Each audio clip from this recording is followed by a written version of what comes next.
Ngayon ngayong araw ay aani tayo ng sitaw sa harapan ng bahay. Kasi nakikita namin kinukuha ng kapitbahay. Ito nga pala yung mga bunga ng sitaw namin. Wala. Mahahaba na, pwede nang kunin. Tama.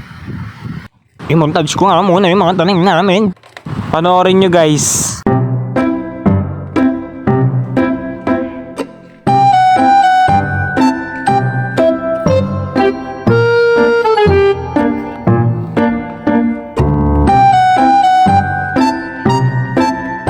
Ayun nga guys, bigla may naglakad na varsity dito sa harapan namin. Binidyohan ko lang kasi nakakatuwa yung gupit niya.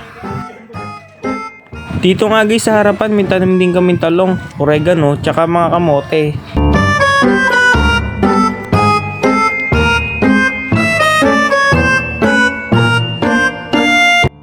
Ito nga guys, may bunga na din sa harapan kaso maliliit pa kaya hindi ko muna papakuha kay Jari. So, eto na nga. Pinukuha na ni Jari yung mga bunga.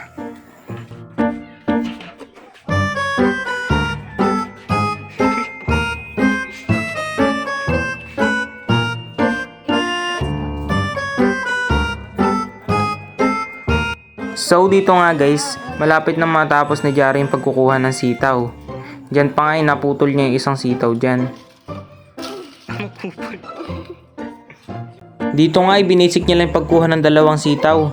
Parang nakasabit lang dyan sa may bakod.